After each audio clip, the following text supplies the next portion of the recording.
Welcome everybody to another edition of Hot Program. I am your host with the most, all the way from the East Coast. And as always, folks, I am in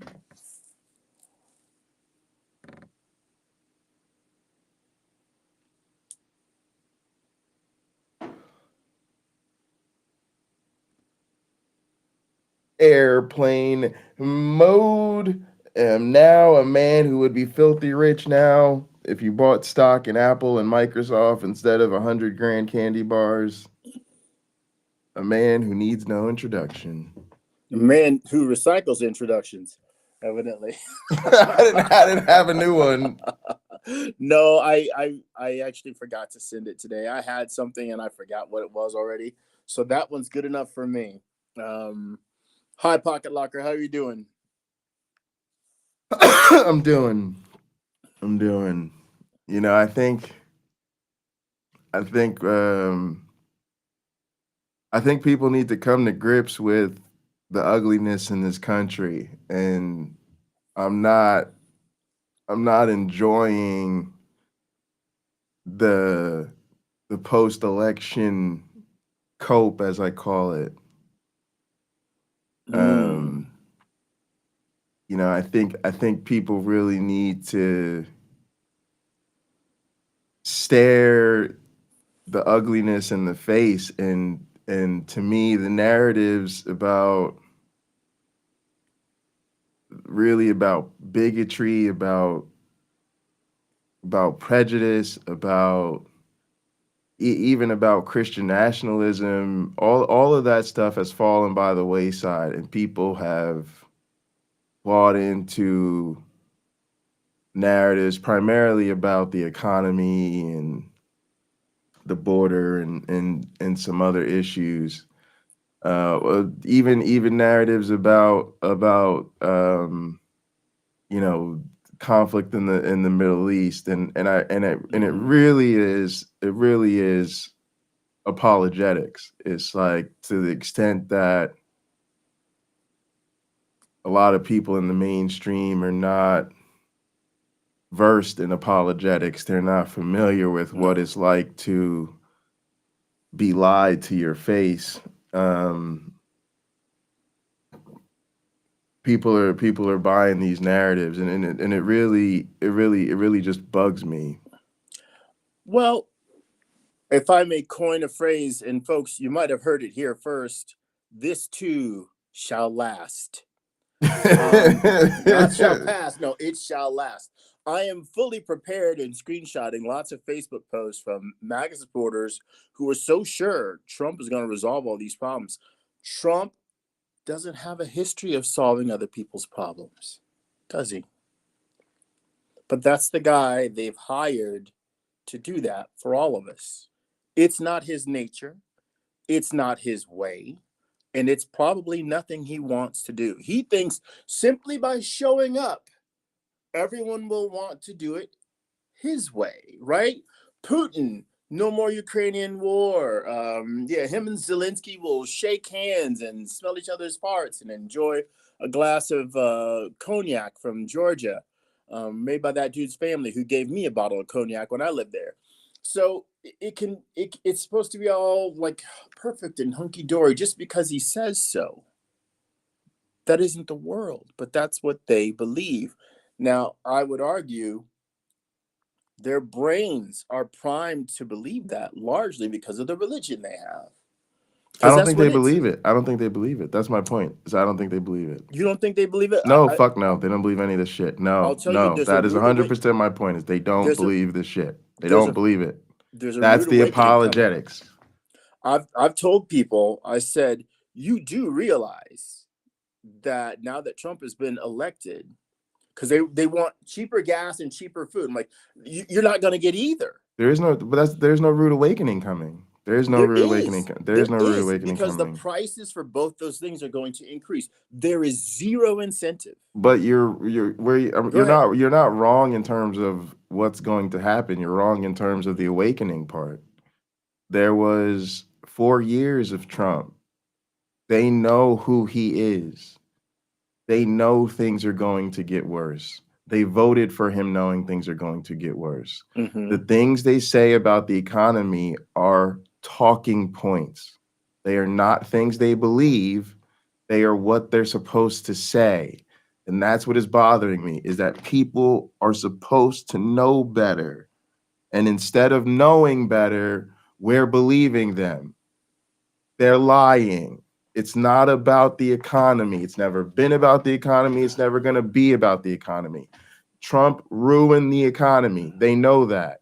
Elon Musk told them at Trump rallies things were going to get worse, and there had to be pain, and that prices were going to have to get worse, and they voted for him anyway. So they don't believe that voting for Trump was some sort of magic bullet and all of a sudden the economy is going to get better. What they believe is they can fool people like us by saying that.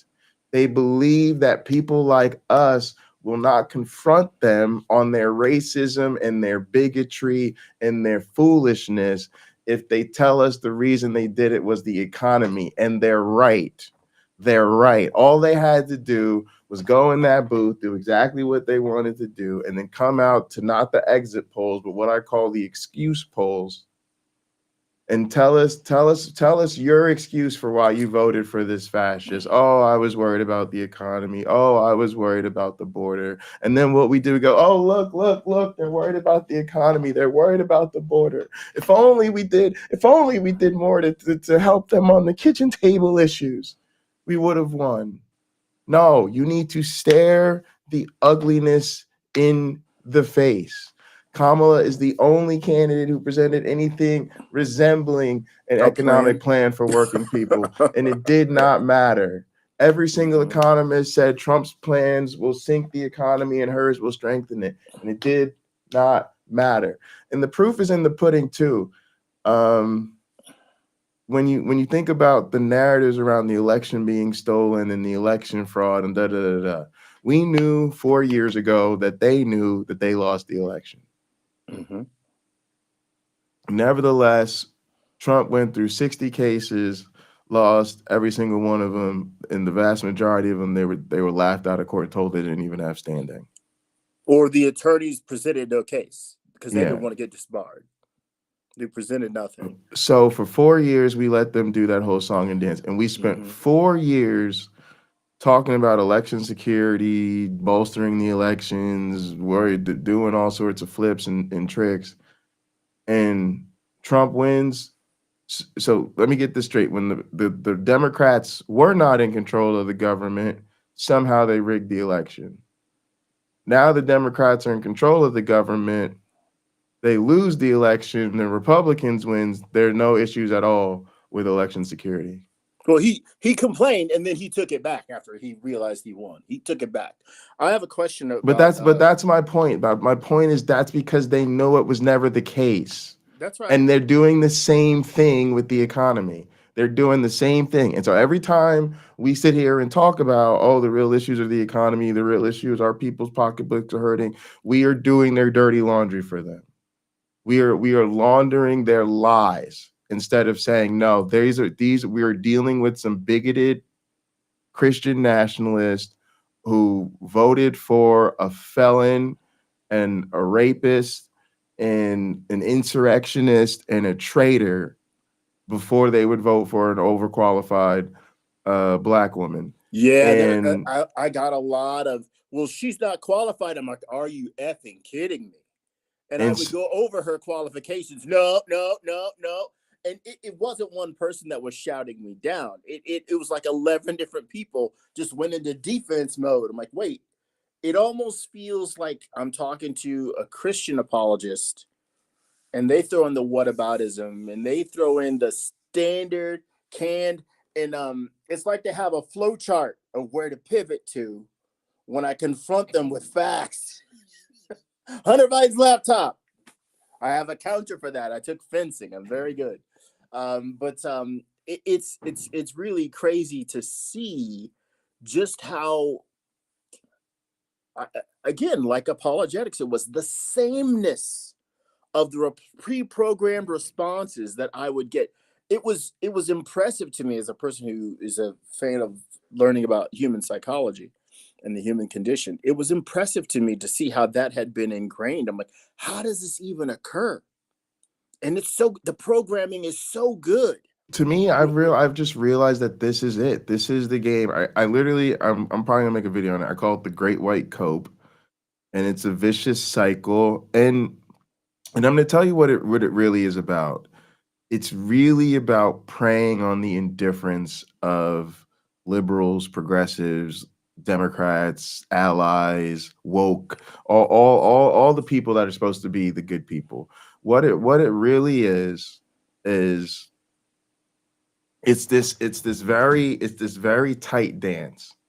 So you have a lot of ugliness in this country, but you always have, and it mostly does fall on the right, the conservatives, and they are predominantly Christian. They always have been, and that's been a huge. There's that marriage happened a long time ago, and throughout Nixon and Reagan and the Bush dynasty, it's always been the same thing. There has been this ugly white Christian exclusivity, which really has a lot in common with Israel.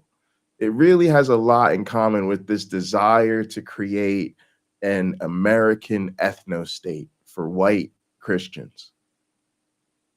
And what has happened is the other side got really tired of fighting for the rights of others. The Civil War, the War for Independence, ugly. Civil War, ugly. Dealing with Reconstruction, ugly. And so what there is there's this unwillingness, especially by educated liberals, to deal with the bigotry of the other side, because that would be uncomfortable for them. And the people on the right, the bigots, they know this. They know you don't really care. And they know you don't really want to do the work. And so what happens is cognitive dissonance. People on the left, white guys on the left, they go, they can't really be that bad. They can't really be that sexist. There can't be that many homophobes. There can't be that many racist people. It really can't be that. It really can't be that bad. There must be something else, and it's an avoidance tactic, and it creates permissiveness. And I'll show you how, because they avoid it, and so they go, give me an excuse, tell me something else. And the bigots have figured out a long time ago, as long as I tell them something else, that will appease them. And so they've always, because again, they figured out the dance a long time ago. I can't go up to them and tell them I don't like the N-words. I can't tell them I can't use all the slurs. I can't. But if I tell them I'm concerned about the economy, they'll spend 4 years trying to appease my economic concerns. It's they realize two things. Not only if they say these things, if they give you these excuses, not only will you not like really go after them, not only will you not call them out, not only will you not expose them and make their life really, really hard, you will actually make them the main character. You will make them the star of the show. You will give them all your attention. You will work harder than ever to get their approval, to change their mind, to get them on your side. Now, they know good and goddamn well, ain't nothing you could do to get them on your side. Ain't nothing you could say to get them to change their opinion. And you both know this. Which is why it never works. Think about it. And this is what I'm sick of. White people, you spend years, quote unquote, working on your neighbors. Well, how far did it get you? Because it's gotten us nowhere. We've lost. There's a really good point that Ole made earlier. Under the best case scenario, y'all, we will spend probably the rest of our natural lives trying to fight back, to get back the things that we've lost, that were not good enough as it already was. We have to fight back to reclaim Roe versus Wade, when the protections of Roe versus Wade were not nearly far enough to protect our real reproductive rights. And the things beyond Roe, for the time being, are off the table. Right. We Clarence lost. Thomas wants to go up to contraception. Yeah, we lost affirmative action in schools. Probably going to lose it in the workplace coming up soon. We will have to fight to claw back to get back to the status quo from 20 years ago that was not good enough then. I mean, this is what I'm talking about, and it happens because, again, as long as they give these people an excuse, they don't want to deal with the cognitive dissonance, and so and low key. Part of it is because a lot of people on our side, they're just comfortable enough that the status quo actually, it either works for them or they believe it can. It's like, well, I am pretty comfortable the way I am, so I don't want to ruffle too many feathers, or God forbid they start thinking, well, if I got a promotion or two, man, I'd be doing all right. I'd be doing pretty good. And there's a lot of that in it too. There's a lot of there's a lot. The right is really good at calling the left's bluff. The right is really good at saying, yeah, you say you care, you say these are your values, but you're not really gonna do anything. You're not really willing to upset the apple cart over it. You're not really willing to be uncomfortable over it. You say you care about all the marginalized people, but all I got to do is tell you I'm worried about the economy. You're concerned about the marginalized people will go right out the window, and you will spend all your time and enemy trying to convince me that you have a better economic plan for me.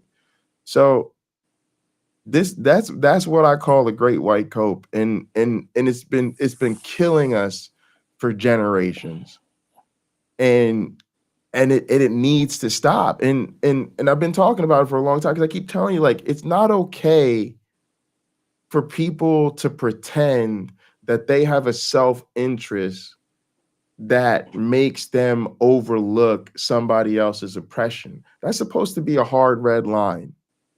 But for so long, we have let people tell you, well, yeah, I hear you, what you say when you say the Republicans want to take away a woman's bodily autonomy, but I'm a millionaire and I don't want to see my taxes go up. But we go, well, it's okay. We literally will then go back and tell women. We will look women in their face. We will look women in their face and say, you have to understand that he's a Republican because he's just a rich guy and he just wants to stay rich. They will look them in the face and say that.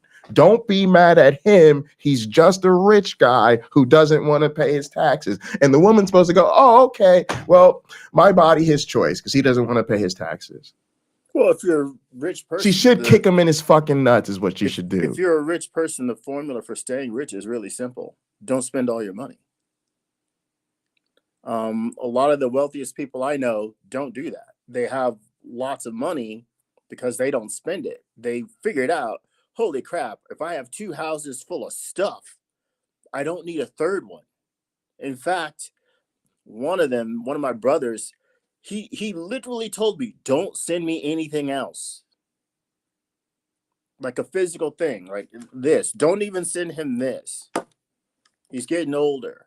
He doesn't want a bunch of stuff laying around. So when he dies, his wife has to go through it all. He doesn't want anything else. There are people in their 50s that are this way now. Right? Yeah, I have a friend, she's not rich. But she's the same thing. I'm paring down. Don't send me anything. Most people aren't that way, and good for them if they make those choices. But my point is, I'm tired of people using their personal economic situation as an excuse to overlook other people's oppression. First off, if you're rich, you're a snowflake and a punk ass little bitch because you should pay your taxes. Imagine, because I'm really sick of this. I'm really pissed about this. I'm really, really pissed that we let conservative assholes who are rich tell us that they're voting for fucking fascists because they don't want to pay their taxes. When we are living paycheck to paycheck, I cannot afford to skip one single paycheck, not one of them. And I still pay my taxes. I pay more money in taxes than that asshole they just put in the White House. He's supposed to be some kind of billionaire. What kind of fucking sense does that make? And we have a bunch of rich pricks and not so rich pricks supporting these people. And we need to get to the point where we say overlooking misogyny for your own interest is an act of misogyny. Overlooking racism to because you're more concerned about the border policy or some bullshit like that is a form of racism. By the way, you're doing it in putting a racist in office.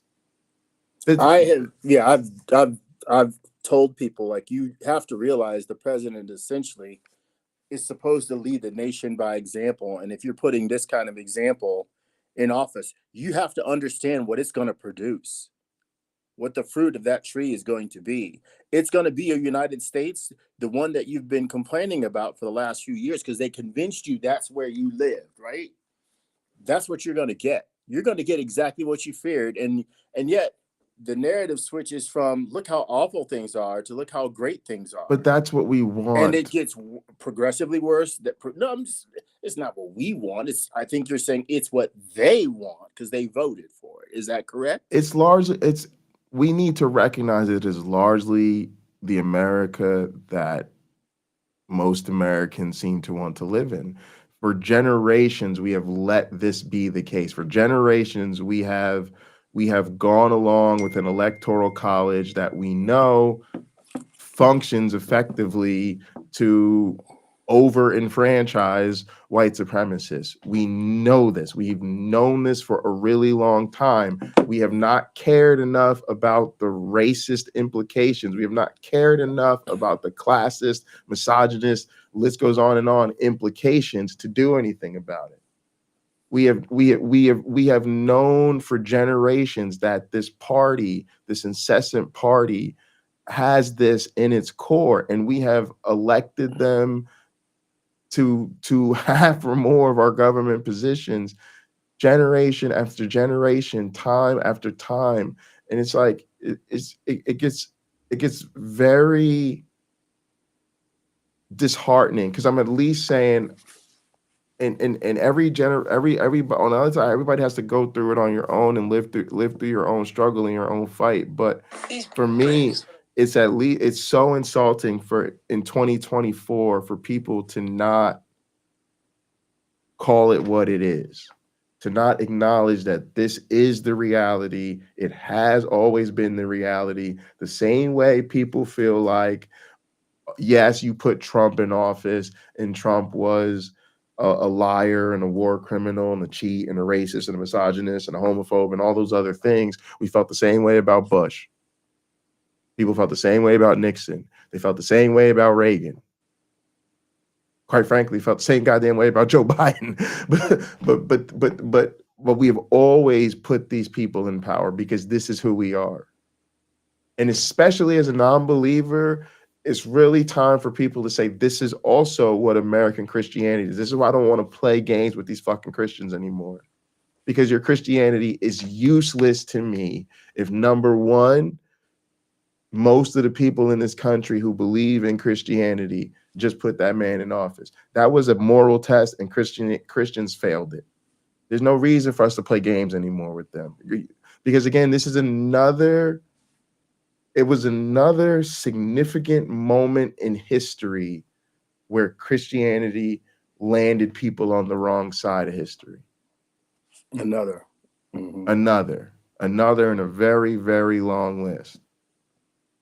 But people don't even want to talk about that. And so it's just, I'm really discouraged, not just in the sense of what happened, but in our unwillingness to take a serious accounting about why it happened.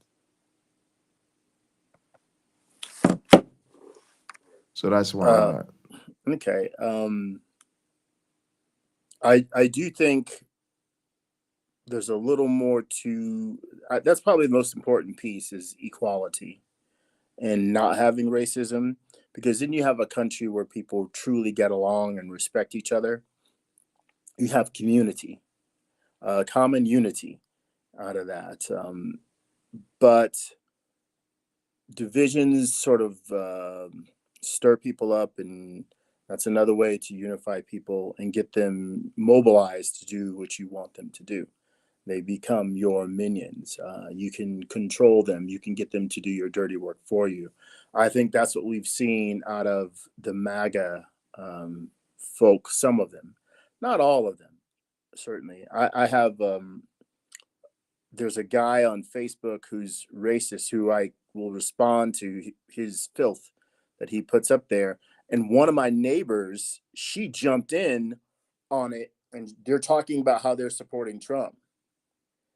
And I sort of pulled her aside, if you will, and mentioned, like, this dude's an avid racist.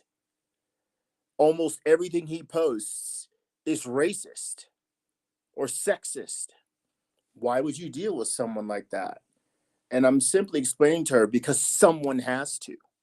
I'm not the type of person to let that go on. And she mentioned, like, you're like a really super decent, loving guy. Why would you even put up with it? Well, I don't put up with it, but I confront it because I don't want there to be so much of it in the world. But she's following this guy? No, she saw the conversation. She saw that I was on the conversation, and she commented. She didn't. And she said, you can block him from your page. And I felt like saying, oh no, I don't want to, because he's so easy to handle because his mind is so weak. Right? If I'm a diabetic, I'm supposed to eat, but if I reply enough, I don't need to, because I can get full of crushing the guy because he doesn't have good arguments. He's on the wrong side. And with just a few lines of text or less, I can prove it. One of his texts was about Epstein's lists. But here's the question. Or P. Diddy. Here's the question. Posting, look, here's Trump saying P. Diddy's one of his best friends.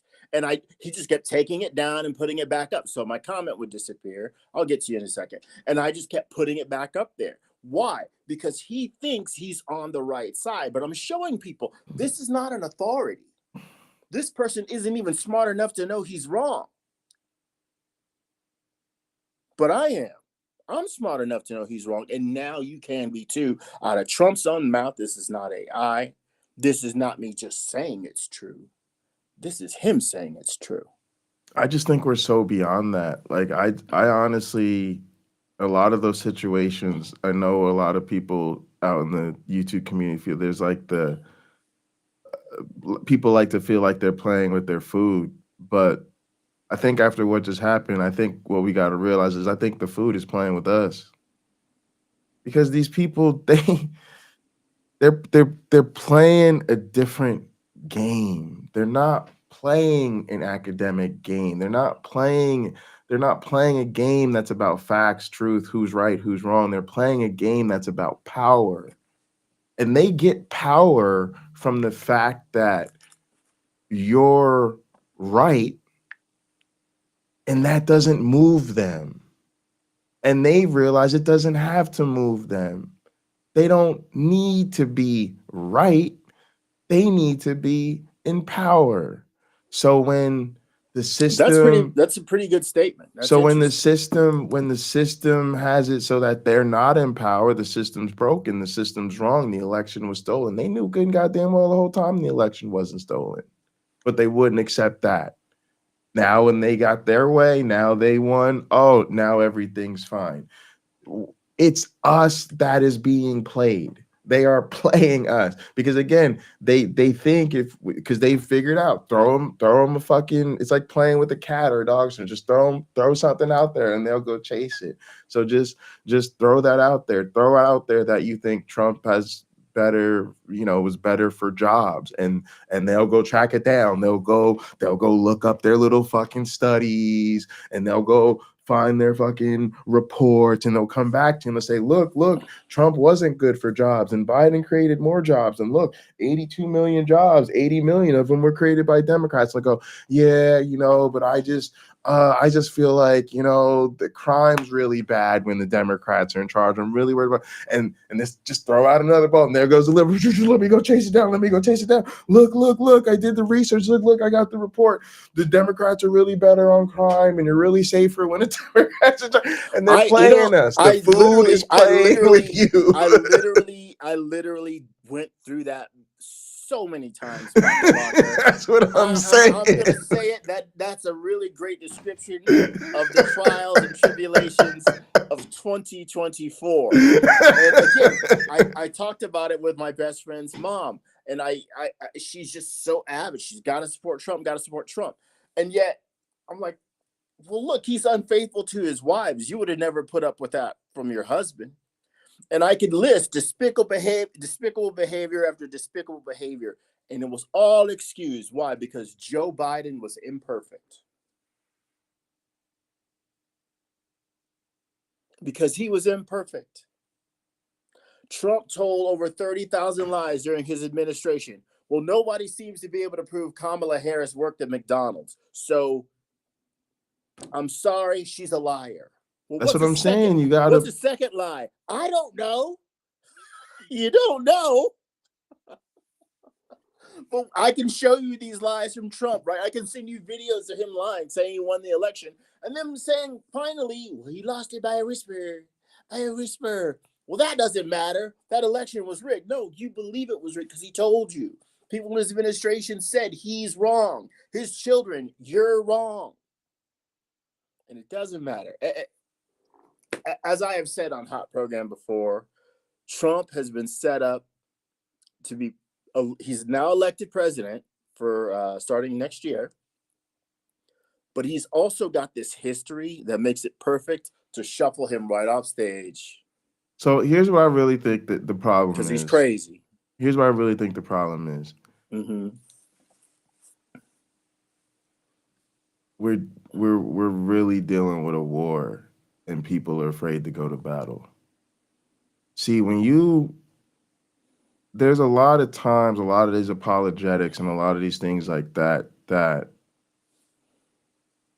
they don't really work when you're dealing with a certain marginalized people, and it's very hard. You know, the few conservatives you have in your life, it's very difficult when they have a conversation with a Black person or a woman or LGBTQ person. Is really serious, because for us, when you feel like your life is on the line, or at least your quality of life, or your autonomy and things like that, it's something to fight for. And if you were to admit your willingness to marginalize people like me, it would be on. You understand? Let's be honest, if you put me alone in a room with Doug from Pine Creek and there were no legal ramifications, I would beat the shit out of Doug. Do you understand what I'm saying to you? I will beat his ass. Gang, please know me. This is not a threat. I'm saying if there were no laws and you put me in a room with Doug and I could really strap up I would beat his ass. Why? Because the shit he advocates for, what he does is sheer violence towards people like me. And he laughs and he thumbs in our face and he does not care. Now follow me. When conservatives and liberals, especially conservative whites and liberal whites, get in the same room together, what the conservatives are thumbing their nose at the liberals is they know you won't take it that far. They know the status quo is not uncomfortable enough for you that you will really be willing to throw hands, that you would be really, and if you really stood on business with the people you claim to stand on business with, that's how seriously you would take it. Because when class warfare happens and motherfuckers really can't put food on the table, yet it's more and more and more billionaires, poor people ain't gonna take that shit for so long before you damn right they're gonna start robbing and stealing. You damn right it's gonna upset the social order. You damn right there's gonna be some riots. You damn right there's gonna be some motherfucking problems. And they know where the rich neighborhoods are. Yeah, and pretty easy to find. And it's the same thing with LGBTQ people. It's the same. It's really, really like that, but it's not really, really like that with white liberals. It's not really, really like that with white liberals. Things aren't really that bad. The laws ain't really that oppressive to them. Their situation, their social standing, the view in their neighborhood, Kamala wins, it looks one way, Trump wins. To be honest, don't really look too different. It don't really look too different. And white conservatives know this about white liberals. So they're constantly punking you. And so they know that. They know if I really told you yeah, I just don't give a fuck that the Republican Party is really that racist. Yeah, I really just don't give a fuck that the Republican Party wants to take away the women's rights to choose. Yeah, I really don't give a fuck that this party wants to repeal affirmative action and really doesn't give a shit about black enfranchisement. Then you had to buck up and do something. Or you'd have to, or you'd be put in a tight spot, because when you came to the cookout, we could say, you can't come to the cookout. That person told you they're fucking racist. They told you they're a fucking misogynist. They told you they're a fucking bigot. So now you can't play both sides of the fucking thing. Get the fuck out of here. They told you they're a racist asshole, and you said it's all good. I want to be your friend anyway. Get the fuck out of here. For the money. So they don't do that. So instead, it's really the white liberal who wants to pay both sides. So in order to do that, they know they got to go to the conservative and get the excuse. So the conservative is going to give you the excuse. It's really about the economy. It's really about the border. It's really about jobs. It's really about whatever the fucking bullshit is. And then you can have that fucking conversation. They know they ain't never going to change their mind. Then you could come over to us and we can go, and when we go, fuck you for hanging out with that prick over there, I don't need you. They go, no, he's not really a racist prick. Trust me. No, it's not. I know he's voting for the fascists. Oh, I know they're Trump supporters. Oh, I know he was at the KKK rally. But no, he's really not that bad. Really, he's just got some weird ideas about the economy, or some weird ideas about and that's the fucking game. And I'm tired of it. I'm sick of it because it doesn't work. It doesn't go anywhere. And it just keeps us in this fucking status quo bouncy ball back and forth between conservatives who literally want to end our fucking lives and liberals who don't give a shit enough to actually step up and do anything about it. And it's like, if you want to continue to have marginalized people support you and see you as a friend and an ally, then you need to recognize that these people are fucking out to get us and respond to them like you recognize that that's what they're going to do. And we have failed to do that because we acted as though, talking to them about whatever their fucking little distraction issues was actually going to change their minds. And it didn't, because it was never going to.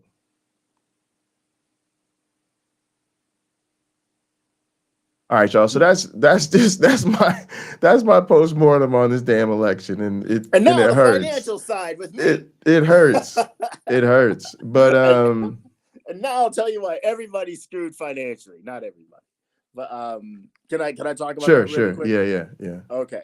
As I was saying earlier, I'm already starting to see the ramifications of Trump even getting elected, with suppliers in China notifying vendors since Trump was elected, starting in January, there will be price increases. So this is before a law's even enacted. This is January 1st. The prices are going up anyway. I've had to explain to several MAGA people. I have some neighbors who just a different set of neighbors. Like, they're super lovely people. I love them. So I was talking to them yesterday. I said, you do realize that you're going to pay more for almost everything you buy. And they're retired. And they said, well, why would that be? And I said, a lot of the things we buy here are imported. Take a look at how many things that you own that come from China or another country. Okay. Those things are going to cost more money. The cars we drive, good thing you got a newer car, because even the parts that go into your car are likely to get hit with tariffs. Now, I hear hot rodders, because I'm a hot rodder. I like fast old cars and stuff like that. Someone has already been saying, oh, no, these regulations are going to end, and this the end of the EPA. And I looked at his post and I replied, I don't really think so. Trump wants to hire Elon Musk to help run government efficiency. Well, no, these are billionaires. They have to do favors for each other. Elon Musk's company Tesla made $1.79 billion reportedly last year from selling carbon credits. If you get rid of the EPA, you're taking from his pocket $1.79 billion next year. So multiply that by 4. Just call it $2 billion even. There's going to be inflation. He's going to let you take that kind of money out of his pocket if you're Donald Trump. Donald Trump has zero incentive to look at his buddy Elon, who helped him get elected, and take that money out of his pocket. The oil billionaires, right, who gave money to Trump, or millionaires and billionaires who gave money to Trump so that he can get elected, have zero incentive to lower the cost of your gasoline. Why? Because you're screwed and you need it.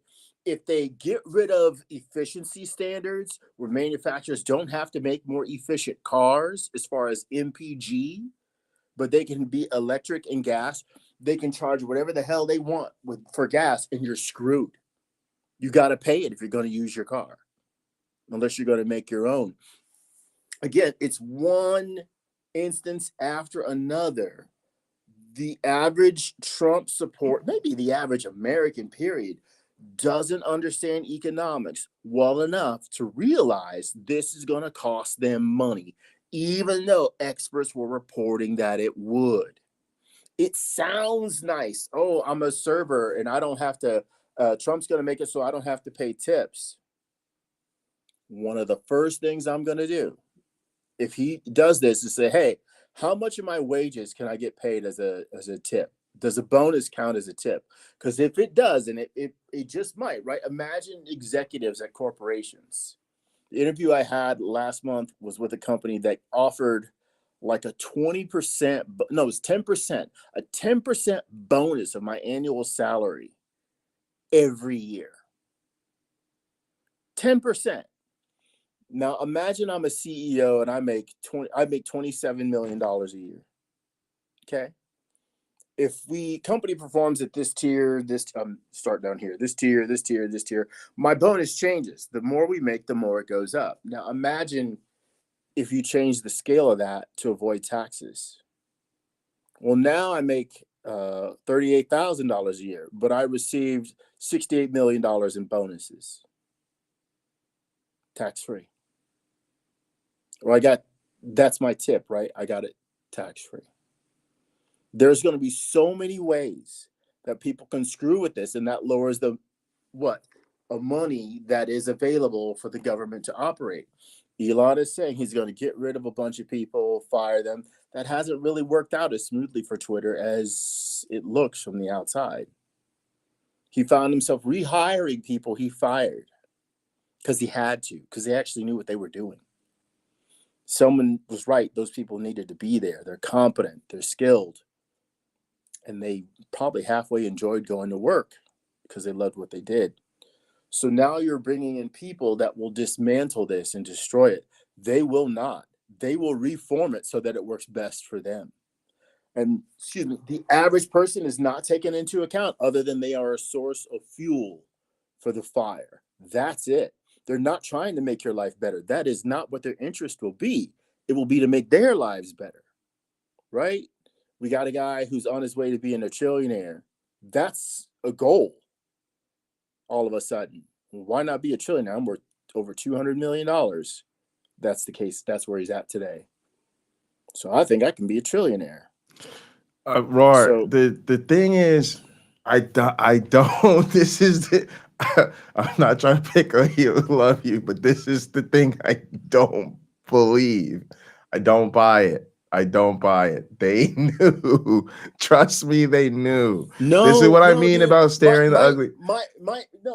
I'm going to disagree. My neighbors, they're in their 70s. They didn't when I'm telling them who the end user, the consumer, ends up paying the tariff, they didn't understand that. The way Donald Trump, I think I understand how Donald Trump was trying to communicate it, right? He doesn't always give a full explanation, which is one of the reasons he sounds like a dumbass. I don't buy that. He's saying the government pays the tariffs, right? They do. Well, China, for example, pays part of the business expenses of some of its industries. It subsidizes them.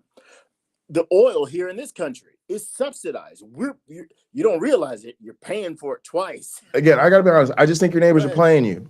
First off, people do. Every single time this tariff conversation has come up, everybody has made it very clear that what Donald Trump said does not reflect how tariffs work, and that tariffs are taxes on the citizens. So people know this. They know, again, but they know it's a talking point. They know you will buy it. They know you will believe it. And they know. I disagree. But Go ahead. and the other thing is, there's a reason, because if they're 57, 60, 70 plus, then they learned this earlier. And there's a reason that for their entire life, presidents have been anti-tariff. That's because the common people understood that tariffs are a tax on the people. And so most presidents, for a very good reason, have seen tariffs as a death knell. Because people knew that tariffs were a terrible idea. So what Trump is able to do is to do what Trump does, which is go into a space where previously no man could go before. And just like I could shoot somebody in the middle of Central Park, Trump is able to get away with saying things and policies that no other person would get away with. But nevertheless, I'm not interested in the gullibility of the individual. I do think people play dumb so they could stay dumb. And that's another part of the tactic. Part of what conservatives and all these people do is they stay dumb so that they have plausible deniability. They have figured out a long time ago how to weaponize plausible deniability. So if I have a conversation with you and you bring up fucking tariffs and you don't fucking understand how tariffs work, that is not a time for me to be sympathetic. That is literally you using a talking point as a tactic. And if you're really that dumb, then that you need to have smoke for that. You need to be really fucking pissed that somebody's going to vote for a fascist because of a tariff and they didn't even know how the goddamn tariffs works. That's what I'm saying. We are far too compassionate with these people. But further, I'm talking about this comment that Roar made, which is said that half didn't understand that electing a felon, rapist, and alleged sticky fingers on top of with secret files wasn't a good choice. I'm not holding out any hope. So this is what I was referring to. And I'm saying they don't. They do know that Donald Trump is a felon, a rapist, and that he stole classified documents. And that's another reason why we shouldn't be talking about the fucking tariffs. And we shouldn't be talking about the fucking quote unquote kitchen table issues. And we shouldn't be talking about the fucking border. Because every single one of those people knows that Donald Trump is a felon, a rapist, and an insurrectionist. And that's the thing. That is exactly my fucking point. That every time they bring up these issues, we that is fetch. Whoop, tariffs. Okay, let me explain how tariffs work. As if do you really believe that if you could explain how the tariffs work, you're going to stop them from voting for a felon and a rapist? And if so, then they're a fucking asshole.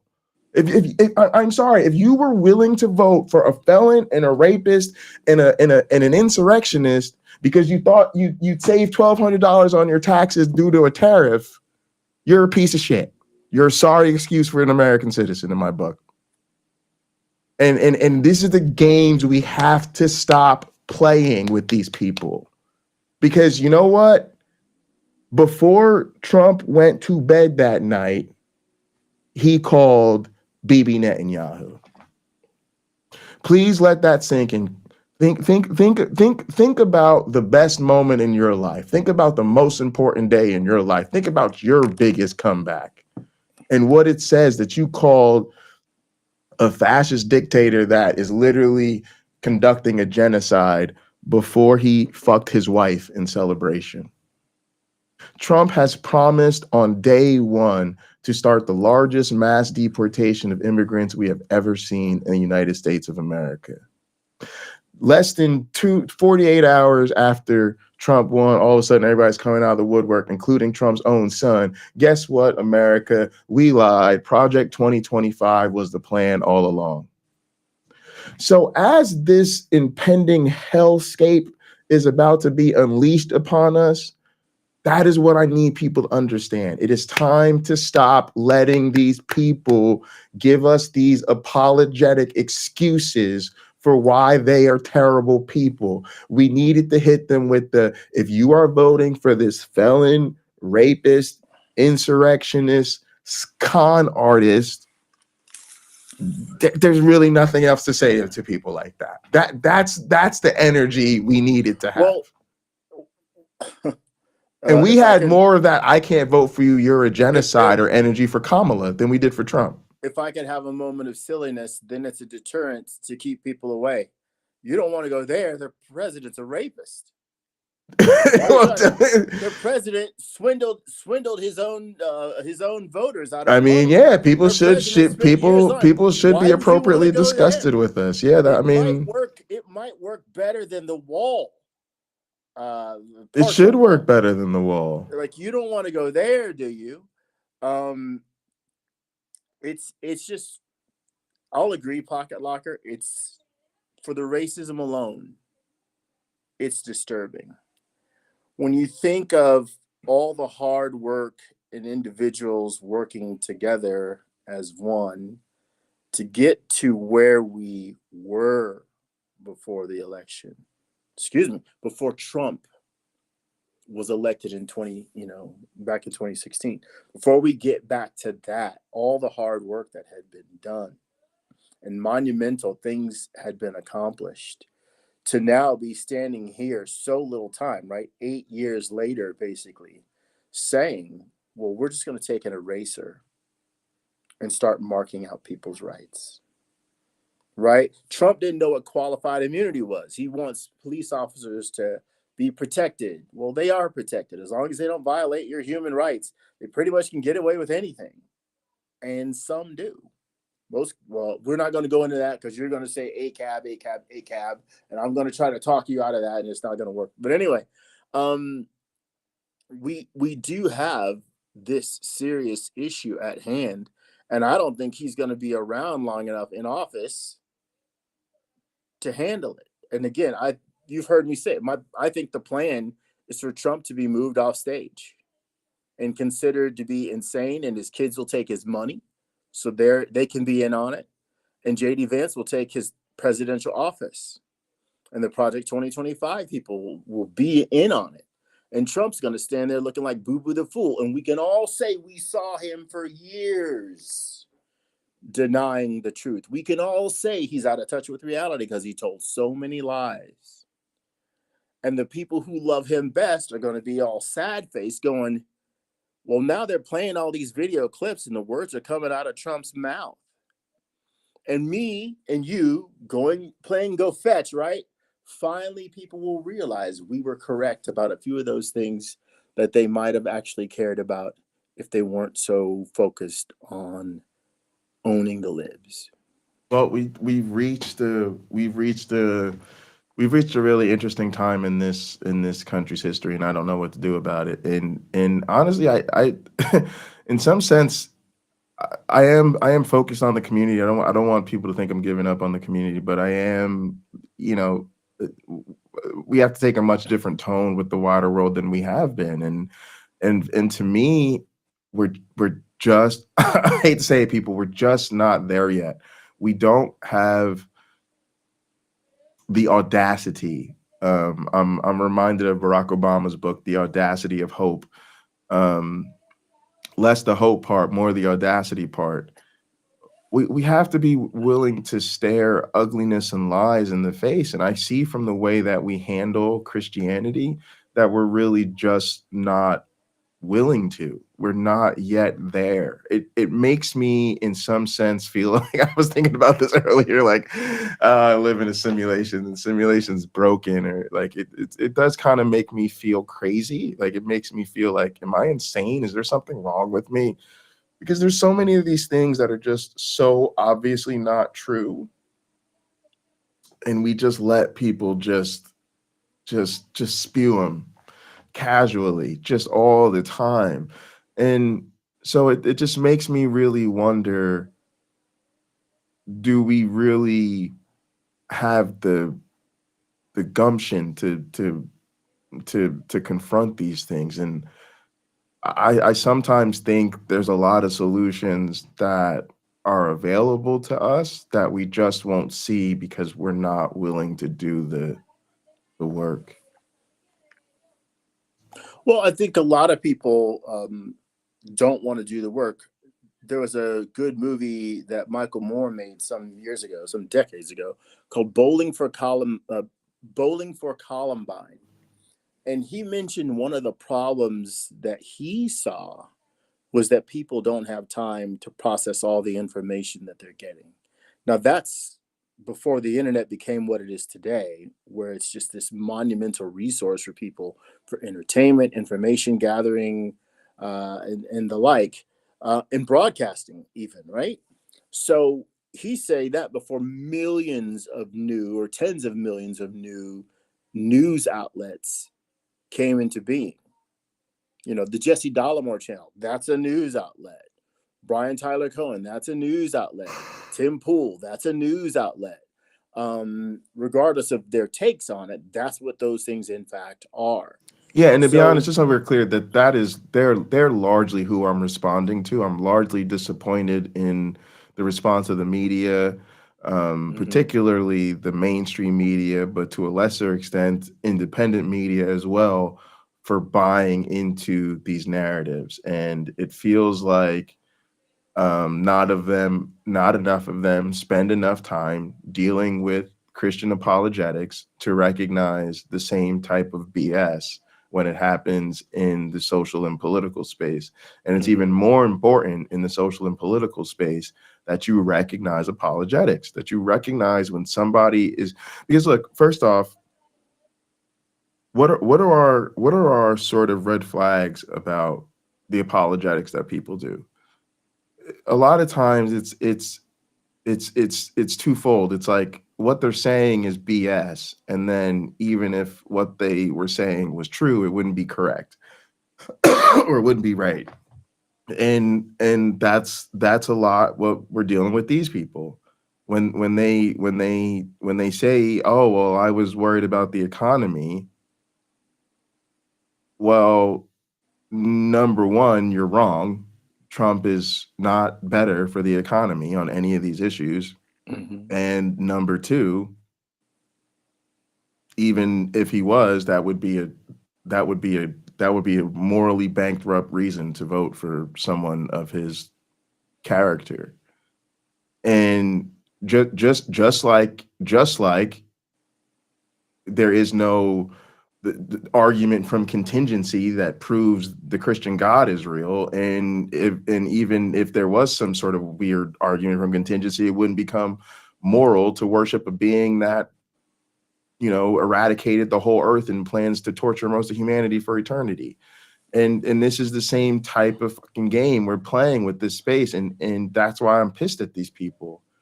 You say you are the voice of truth. You're the critical voice. You're the skeptical voice. You're the voice that's gonna tell you what's really going on and not fall into the corporate narrative of the mainstream media. Well, you're spewing the corporate narrative of the mainstream media. People in this country, especially marginalized people, know what they just saw. They saw an overqualified Black woman lose a race for the president of the United States to a rapist and a felon who led an insurrection, who is literally a known con artist. I have And a we have question for you. seen, and we have, hang on, we have seen this type of ugliness and disparity our entire fucking lives. I don't know any Black women that don't know what it's like to be passed over by an unqualified white man. It happens all the fucking time. So we know that that's the reality. And instead they're well, the Democrats didn't do enough to address kitchen table issues. Well, you know, it's just these different demographics. It's like, come on. God, what's your question? I had read and heard that Trump won all 7 swing states. He So did. my question is, because I was thinking about starting another channel it's pure conspiracy theories that I make up, and I couch it that way. No reference to JD Vance there. When a poll, like I went to the polls at a park near me. There's like a community center there, and that's where I voted. I didn't ask them, so I'll ask you: is there a head count of how many people come through the door at the polling place? Most places, yeah. In your experience, how is this done? Is it done by, well, we have so many ballots went through the machines, and that number should tie out? So yeah, To the number of people come there's through the door. multiple. Like a lot of times, there's so one is the machines, and the machines give you the what you is your base count. I won't say your ultimate count because there might be issues with what comes from the machine. But basically, the machine, usually probably the elections people, like the place itself, is probably keeping track of a head count. That's usually probably where the news sources and people like that get their sort of reporting from. But then there's partisan counters. So I've been like a challenger at a poll place, and so challengers are like, you know, they're there, they're watching people check in, they're usually keeping track of it. A lot of times they're there when people are showing their IDs, and they're like counting off registered voters and things like that. So so usually there are partisan people who also will have a count. So there's usually there'll be different counts. Okay. So if I'm going to do this channel, one of the things I would suggest, because I find it difficult to believe he won all 7, right? If there's no head count, you can rig 1 or 2 or 3 of the machines not to count all the votes, right? But if there's a head count, because again, we audit things with what I do. I have multiple numbers in my cost report that need to be the same. They're in different columns, but the way the math works across the reporting, I should see totals that match. Yeah, no, that's what the challengers are there for. So if I'm a Democratic challenger, I'm gonna go in, and I might not, as the challenger, know, but I might. But somebody at the campaign knows. These are very strict numbers, and from the campaign's perspective, an election is basically rehearsed. So I know, for instance, how many likely voters in my district are supposed to be at my polling place for my candidate. And that number is like really close. I mean, it's not like I don't know. It's like I know they're here. I know they live in this district. I know they're affiliated with our party. I know they voted in the last 3 elections. Okay, so we go in with a pretty good idea. You got to remember, we've been canvassing the district. We've been knocking on people's door and saying, can we count on your vote for you know, Cory Booker in my case, right? You know, or whoever, and we make note of that. So now election day comes and I'm a challenger. I'm legally now allowed to check your ID. So you come into the poll, I see you, I check your ID, and I go, yep, that is my one black friend. He lives at 452 Harrington Lane, you know, Newark, New Jersey, or whatever. And then I check you off. So now I know, not only are you a likely Democratic voter, not only did we knock on your door and you told us we could count on your support for our candidate, but now I physically saw you in the polling place and marked off that you're here and that you went into the booth and voted. So I'm going to now know, based on my count for that day, and that's why challengers are so important, I expect us to have no less than 500 votes from this location or whatever the number is. So if somebody stops that machine in the middle of the day and now they tell me I have 325, we're going to court. We're going to court right away. That's literally my job, and that's why I'm doing that job, is to take these challenges to court. And that's exactly what we're going to tell the court, is that there's a problem here because we know we had this many known committed voters show up to the polls that day, and that number that's coming out that machine is way too low. That would absolutely be a legal case. And that's what Trump's people couldn't do last time. That's exactly what they could not do last time. Okay. I guess. Yeah. I like to. No, it's a great question. Things. I've had a rare experience of actually having done it. But yeah, it's okay. So I talked to some poll workers there, like, hey, how many people do you expect to get today? Because there was quite a line when I was there. I had to wait like 45 minutes to get in to vote, which I was very pleased about. He goes, we're gonna have, if I recall right, to just that day alone, I think he said 1,800 people at this one location. Okay. So I would expect if 1,800 go through the door, then there should be, and let's say all are qualified voters. They got their ID on them, whatever's needed, they have it. So I would expect to see 1,800 ballots counted at the end of the day. Yeah, right. If that's it's about just right. 1,800 people, it should be 1,800 ballots. Yeah. Where's this information? I want to see both pieces of information side by side. If I'm with the Kamala Harris campaign, show me. Oh yeah, they'll audit those. They'll do audits in every swing state, and they'll audit any district that's within, they have a certain margin figured out, but it's usually within so many thousands of votes. You know, if it's 10,000 votes or more, it's not going to matter. But if it's within that margin, they will audit those, and that's exactly how that'll work. They'll be comparing the machine counts to the head counts. Now they've got videos, so a lot of times they've got video. They can go back and look and see what's on the video in terms of who voted, and then they'll have the partisan counts, and then a lot of times even they'll get the other partisan counts too, because in this case we're partisan in terms of I rep the Republicans and you represent the Democrats, but we're not partisan in the sense that I'm not willing to share this information with you. So the other party will say, we counted this many heads came through, and our numbers were on or off or whatever, because you want to know that, right? If they're showing more votes or less,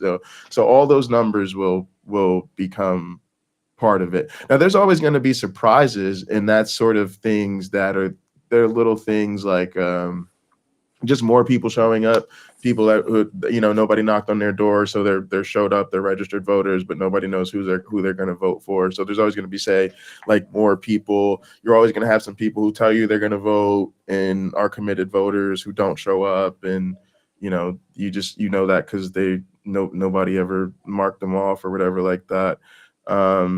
And you have weird things like with the hurricanes.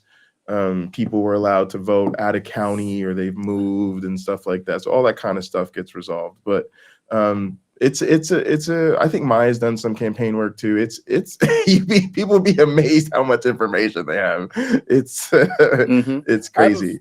I have a friend who trained. I'm going to read her text. She trains poll workers, and she said, at the 15 vote centers I troubleshooted over the past 5 days, there were a lot of Trump voters. You would know because a few were wearing Trump clothing, which they had to cover up or take off to vote. Others you can often just tell, or would sometimes inadvertently overhear them talking about their votes to family or friends, etc. And they were all ethnicities, genders, and from all walks of life. So I had a suspicion that if they were active in LA County, then in the rest of the country, especially swing states, there are probably a lot of Trump voters out there, which turned out to be the case. Yeah, no, I think I think this is who we are. I think he legitimately swept every swing state. I think he legitimately won the popular vote. I think it's first off, let me say this too, because it's important, then we'll go to the video. Like I think a lot of things are true. So I do think people are undereducated, and I think that's part of the problem. I do think there are economic hardships, and that's part of the problem. I do think the Harris campaign, which I think overall was an amazing campaign, I think she did a fantastic job. And a tiny little bit of time. In a tiny little bit of time. But I do think she made major missteps along the way, and that was part of the issue as well. So when I put my narrative out there, I don't want people to think that I'm just saying it was only this, it was just bigotry, and nothing else you hear anybody say contributed to it. what I'm really saying is we can't be so quick to provide a permission structure for this type of behavior by allowing people to continue to use these issues when there's a much deeper problem that is generational, that has always been there, that has always been who we are. And so that's what I'm getting at. I'm disappointed that we're not seeing past those narratives to the deeper problems. All right, well, look, before we got to get to this video. All right, so this is the thing. It's a $1 clip, and apparently the Trump people are. This is the ugly truth I'm talking about. The Trump people are already texting our fellow brothers and sisters of chocolate complexion, and letting them know that our labor conditions are about to change quite a bit. All this election madness keeping you up at night? Yeah, me too. Stick around to the end of this video. I have just the thing for better sleep, Beam's Dream Powder. Welcome, my fellow warriors, in this fight for the soul of America and the well-being of her people. I appreciate you being here. Remember, if you will, the long ago times when there was outrage when Joe Biden called Donald Trump supporters garbage. Oh, how dare he? Why will the president not be unifying for the American people? They said, oh, this is outrageous. And then we wake up, many Americans, Black Americans, were texted yesterday, greetings. I'll just throw it on screen, and then I'm going to get to an article here. Greetings. There are two different versions that I was able to find. You have been selected to be a house slave at Abingdon Plantation. Come to this address at 0500 tomorrow sharp with all of your belongings. This is mandatory. Our executive slaves, I believe some of the text said, this says spaces, will come get you in a turquoise van. Be prepared to be searched down once you enter the plantation grounds. You will be stationed at Plantation Point L. Sincerely, Trump administration. Is that building still there? Was it burned down? What happened to it? I mean, I just gotta say, I just think this is monstrous, and I just think people need to recognize this is serious, though. It's what I said about the Trumpist comedian from the Madison Hinchcliffe. Square, yeah, Hinchcliffe guy. And I don't care that he's a roast comedian or what he is. You know, when he went to the watermelon jokes, I was like, okay, we're back to fried chicken and watermelon jokes. Okay, well, Trump being elected, this is who they are. They feel emboldened. They feel, and this is what I mean about going backwards. We're gonna have to fight and claw back. It's not okay to make slavery jokes to Black people. Mm-hmm. But again, the reason I want people to think about this in the context of this bullshit. Think about this in the context of this. It's about the border. It's about the economy. It's about the kitchen table issues. It's about the whatever, the bullshit. This is what it's really about, and this is what it's really unleashed on us. That really, as soon as their guy got in there, right? All the people that they didn't do this because they're racist.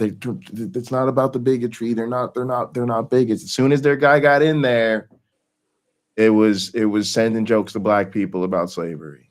Mm-hmm. So this is the type of so when you give them the permissiveness to talk about them bullshit issues, what they take is, oh, you're really not going to do anything about me showing my whole ass. So this is Here's what another really version. is. Greetings, you have been selected to pick cotton at the nearest plantation. Be ready at 12 a.m. November 13th, 2024, sharp with your belongings. Our exclusive, 19 is this what it said? Exclusive on the other one? No, this one says exclusive slaves will come get you in a brown van. Be prepared to be searched upon arrival to plantation. No personal belongings allowed. This is a fresh start. You are Plantation Group D. And all of the folks out there too, that was you couldn't stomach Kamala because she wasn't pro-Palestine enough, even though she said she supported a ceasefire. Well, cool. Guess what? Now they support mass deportation and now we getting text about slavery coming back. So don't it's cool. It's cool. We got our own pro-apartheid party in charge here now. So great. Tell me again how it was incorrect Joe Biden called these people garbage.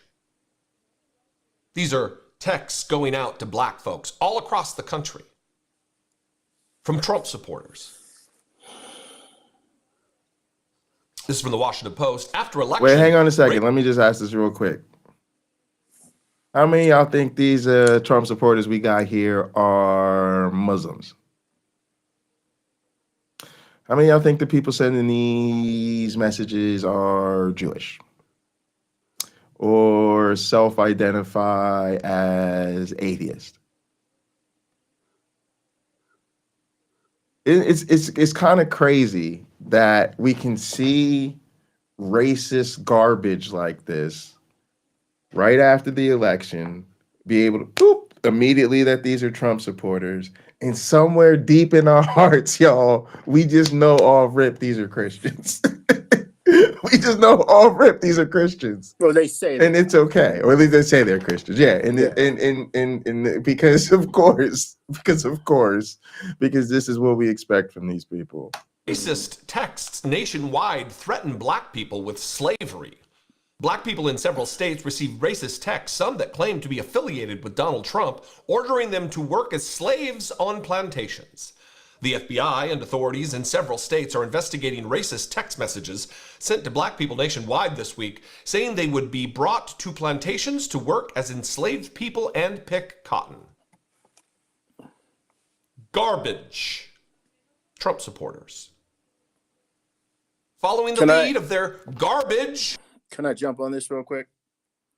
So I want to focus on, they're saying they're going to make people work involuntarily. That's sort of the threat here, right? It's sort of, haha, we own you, comedically, let's say. With the mass deportations, again, this I'm swinging you towards an economic understanding here. We can expect to pay higher prices for food. Why? For a few reasons. Some of the people who pick crops when it's not done by a machine are people who come across the border illegally and work at these jobs illegally, get paid a super low salary, and they're picking the food that we eat in the grocery stores we have now. If you start getting rid of those people, now you have to find Americans to do it. And then you have to pay them a wage that they agree upon, right? They probably won't do it for minimum wage. So you're going to have to start paying them like $20 an hour to do it. Now you're going to have to pay a higher cost for that food that you're eating. If I'm involved in the Harris campaign at an executive level, we would have been pushing this the entire time. You think you pay more now? You think your tomatoes expensive now? You think your fast food is expensive now? You think getting your yard cleaned up is expensive now? When people who are willing to do it for a low wage, even below market rates, below minimum wage, are removed from the equation, then you're competing for the other people who are left to do those jobs but didn't want to. You now have to pay them enough so that it is attractive to them to join that particular segment of the workforce. Well, whatever products or services were in that area now costs more because the business owners aren't going to eat that. They're not going to absorb the expense. They're going to pass it on. And if it's your food, you don't get a choice. You could be skinny like Pocket Locker. You still have to eat. Pocket Locker is not a breatharian as far as I know. So, it doesn't make the impact you want. And it's astonishing to me how many people could overlook that so easily. Okay, Crystal with a stat. According to the USDA, 47.4 million people in the United States experience food insecurity. So, okay, if we're starting out at 47 million, let's say that's a fact, where are we going to be in 2 years?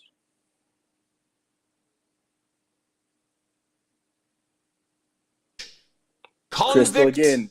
Oh, President-elect. People in at least a dozen states and D.C. have received the text messages, according to authorities and local media.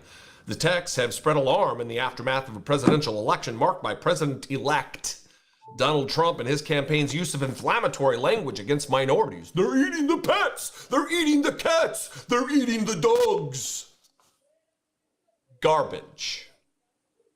The origin of the messages is unknown, and it is unclear how many people received them. Reports from some states said the messages arrived Wednesday and appeared to target black students at universities. Some, though not all, of the messages claimed to be from a Trump supporter or, quote-unquote, the Trump administration, according to screenshots shared on social media and local news. The campaign has absolutely nothing to do with these text messages. Caroline Levitt, the dime store Amy Schumer said, a spokeswoman for the Trump campaign, told the Washington Post, quote, "The FBI is aware of the offensive and racist text messages sent to individuals around the country and is in contact with the Justice Department and other federal authorities on the matter," the agency said in a statement Thursday. And then to give you an idea of just how widespread this is, that it's not isolated to here in the nation's capital of Washington, D.C., the attorneys general of Washington, D.C., Maryland, Virginia, North Carolina, Louisiana, and Nevada said they received reports of residents getting the messages and condemned them. People in California, Wisconsin, Ohio, South Carolina, Michigan, Georgia, and Alabama also said they had received the messages, according to local news. There was a time when this would have been way more widely covered, because this would have been accurately called a terrorist attack. To be honest with you, like, it came up in what you were saying before, and I never really thought of it, but maybe own should be something that we eliminate from our casual vocab. Because like so many other terms, it seems really insensitive. And when I think about it, I think everybody says it, but I think it's something white folks started. Because I definitely, when I'm around older black people, they don't ever use that as hyperbole. They're never like, I'm never in a car game and they're like, yeah, we owned y'all that game. I'm like, you did what? You did, huh? it would hit us a bit funny. And I think it should. I think we let them like bring that into the language and like, nah, it's not, it's a weird, weird thing to say. I read a book and I forget what the book, I don't remember the author. I don't remember the name of the book, but it was like 180 years old. This book was old. And the author used the expression, we must own whatever it was. It was like, we must own our actions, right? We must yes. We did that. Yes. We have to own that I know. That's different. Yep. Mm-hmm. That's like a personal accountability thing. Right. He didn't use it in the context of you got owned on that, dude. Yeah. It's just weird. But yeah, so but that's what I mean. Like, it's just in the sense of like having a mass thing. I don't know. I guess you get a robot or AI or list or whatever, and you call it for all the young black folk or whatever, and you send something like this out there. But that's terrifying. I mean, it's just terrifying. Yeah, and he highlighted the part about the attorney general, right? But if you look below, Elise McCall, a black freshman attending University of Alabama, received a racist text Wednesday morning as she was returning from class. Her mother, Arletta, told the Post. Elise, 18, called Arletta in tears. She said, "I received a message saying I'm going to be picked up in a brown van and I'm going to be sent to the nearest plantation." Well, I mean, because I'm just saying that's an attack, y'all. They're sending messages to black people that are like, we're sending your ass back to the plantation. I mean, that is a terror attack. That is meant to inflict terror on black people because they are black people. Go ahead. I forgot what I was gonna say. All right. Well, reports. I'll think of something. Oh, Native Atheist, thank you so much for the $10 super chat. It says thanks for the stream. Thank you for the generous super chat. Really appreciate that. Yeah, thanks everybody for watching and chatting. And Robin the baby is doing well. She's just not appearing in this episode.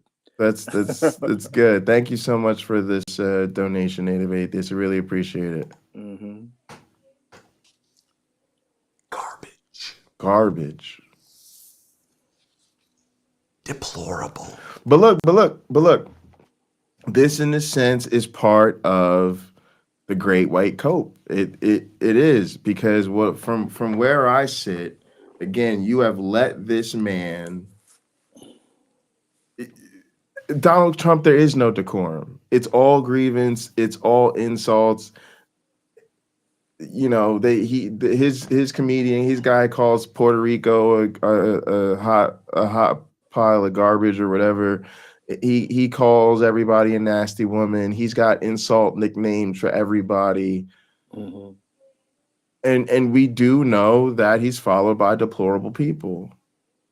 But when Joe Biden says Donald Trump's followers are garbage, that is what is in the headlines. That's what is the big story. And yeah, there's clips of Trump calling Biden supporters and Harris supporters garbage. Lots of them. There's compilations of that. Yeah, and that's less outrageous. But that's the double standard. That's the double standard. And people are and again, it's because people have more outrage for liberals than they have for fascists. So wait, they hate liberals more than they hate fascists. That people just need to recognize that that's where America is. America hates liberals more than it hates fascists, and it holds liberals to a much higher standard. Pocket locker, might we believe that the lion's share of American citizens don't want higher standards? They want lower standards. Is that in fact what we're seeing? They want lower standards for the conduct of people in society, not higher ones. They want whiter standards. But I don't know that that's the case. Look, as my friend indicated in her text to me, she saw people from all ethnicities and walks of life in there with their Trump gear. Yeah, right? a lot of people have internalized white supremacy. But I'm just saying, I don't know if given a choice between Trump and, you know, a higher standard white guy could be, that I don't know what they would have chose. What we know is that they they weren't going with the black woman with the higher standard. Yeah. I think we might have to come to grips with that on the level of politics, on the level of religion. Let's say we know that we are in a nation where the lion's share of the citizens say they are Christians. But if we study the Bible and we made a list of Christian behaviors, right, the commandments they're supposed to follow, it doesn't tie out. Again, the number of people walking in the door doesn't reflect the number of ballots I have. I think it does. No, there's no way. I absolutely think it does. Because okay, then you and I define what a Christian is differently. Yeah, because I think you define it by the sales pitch, and I define it by the collective behavior of the group over time. Like, see, you have the jersey. Yeah. I'm not going with it. I'm going how they play the game. I'm going with how they play the game. I'm going how historic. No, I'm just saying, because that I think that's first off. Hang on, let me just acknowledge the super chat. Thank you for the $5, Apostate Sisters. You guys are awesome, and I appreciate you guys. I'm a really big fan. So thank you so much for that. No, I think that is okay. There's two problems here. One, Christianity is not true. So I think it's really problematic to let people virtue signal and take a morally superior stance behind something that's not true. I think we really need to stop doing that because it's got the well really poisoned. But beyond that, there's a problem because again, we're letting them launder the reputation. And Christianity launders its reputation, one, by how individual Christians treat other people, and then two, their sort of individual morality, their individual sort of I don't even want to call it morality. I really want to call it like their individual like lifestyle demonstration, right? Like they're like, look at me, I go to church all the time, I don't drink, I don't smoke, I don't cheat on my partner, all this other stuff, right? Their virtuousness. But again, how long are we going to use that to overlook the effect of them? Like it, I don't, and I mean this sincerely. I don't care how virtuous an individual Christian is. I don't care. The things that they think make them so awesome don't make them awesome to me. It's really great that they don't curse and they don't drink and they don't smoke weed and they don't cheat on their partner, they don't steal, that none of those things affect me. They do lie. They're all liars. I'm not going to let any of them tell me they're not liars because they're liars. So they should deal with that. But be liars. At what point do they have to look at the group and say, this is who we are? Most Christians in this country voted for Donald Trump. So to me, an individual Christian is deluded and deceitful in pretending that the rest of us should be drawn to Christianity because it will improve our moral behavior. Most Christians knowingly voted for a rapist, felon, insurrectionist, con man, the list goes on and on. They knew it. They had 100% certain knowledge of these things, and they went in there and pulled the lever. So the only honest thing to do as a Christian would be to admit Christianity doesn't work. It doesn't work. It literally doesn't work. And it's not about the individual. You have to look at you have to say, if you are the only person who learned, the class sucked. Brutal. I'm sorry. Like I teach, and it's really frustrating when you teach and you have to look at your students' scores and be like, my students are not doing well. Like when more than half your class fails an exam, like it is a rough feeling as a teacher. And over the course of your semester, over the course of your career, you have to really get serious about what deficiencies are you, what deficiencies are your class, and what deficiencies are your program. But I can tell you this. If only one of my students was learning, if I could only point, right, like it wouldn't be really good, right? You really do need to show that, like, on average, the average student who does what I tell them to do, who puts in the work, who shows up to class prepared, is going to learn and is going to grow and is going to do better. And we can't say that when most of you are failing. Right? If most of you are failing, it's on the program. And that is what is happening with Christianity. And we just got to deal with that. All right, let me play this before I keep ranting.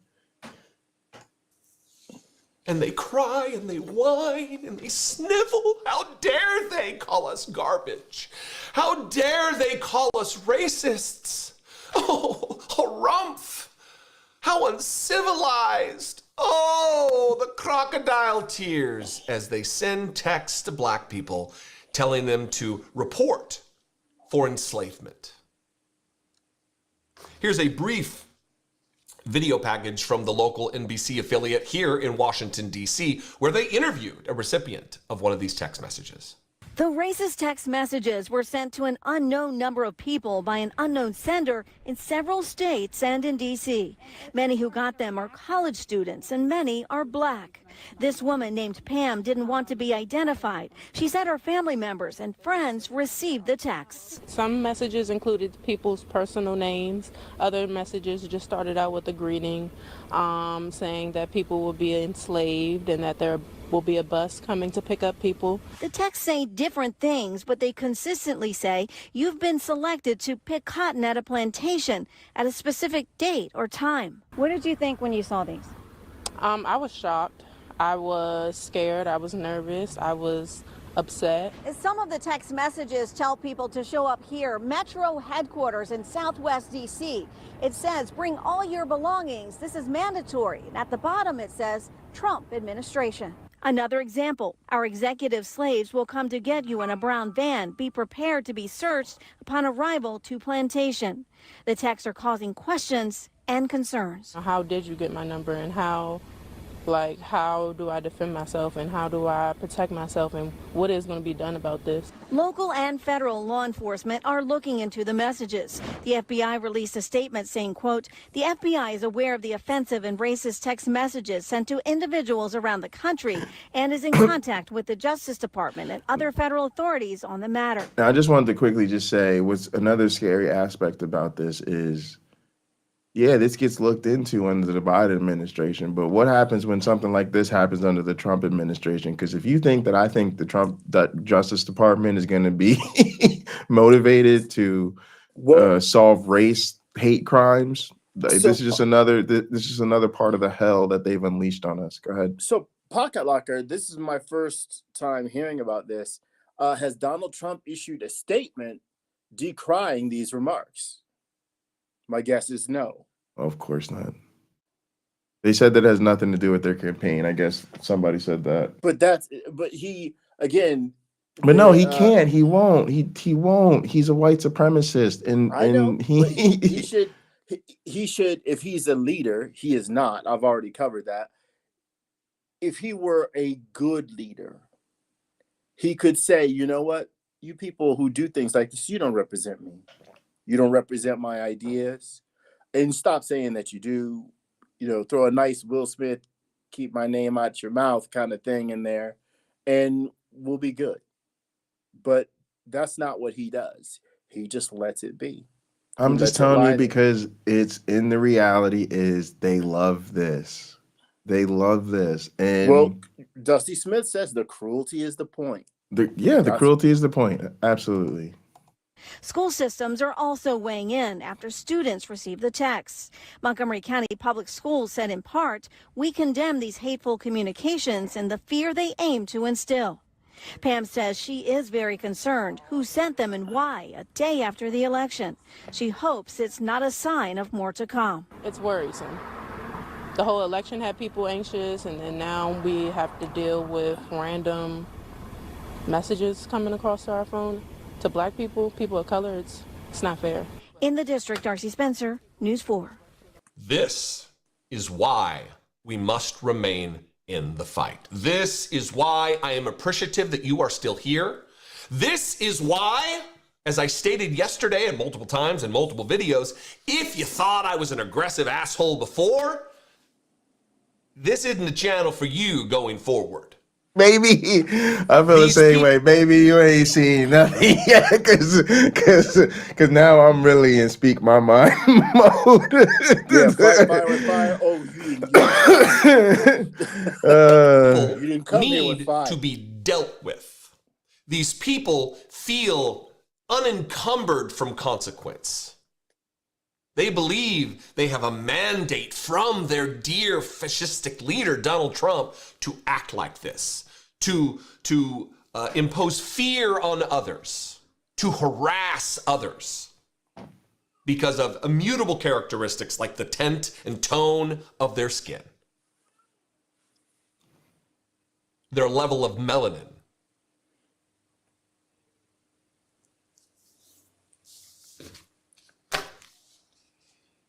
I hope that you continue to have a stomach for the fight. Reach out to friends who are in the path of this abuse. I, for one, as I stated yesterday and the day before, will stand in the gap, even if that's physically, for my loved ones, for my friends, for strangers that I see abused on the street. There are videos all over social media right now of MAGA hat-clad asswipes abusing people of color, minorities, gays, lesbians, transgender folks. Be an ally. Join me in being an ally. And those of you who can physically defend people, don't stand by and watch as the abuse takes place. Who, Mikey? You talking about Dollamore? Yeah, I think a lot of these guys, they're getting the bigger audiences, and the algorithm is more sensitive and stuff. So a lot of them kind of tone it down. I wonder where my trajectory's been. I don't know if I've like toned it down. I think You low have key not. I have not. I'm not. not. Sometimes I think I've toned it down. My wife will offer commentary from here. I listened to the podcast, and your co-host, you've not turned it down. No. I see, by the way, Lena, I see your comment on here. Can you put Lena's comment up? Yeah, let me find it. It's at 2:08. Well, my time. I guess it's at 5:18 your time. You'll see it on there. Okay, I want to address this, and Lena, thank you for commenting. Thank you all for commenting. My thing has not always been to look for the best in people, but I was encouraged to think that way, right? Recent events like Trump being reelected, it only made that more important, because everybody can't lose hope.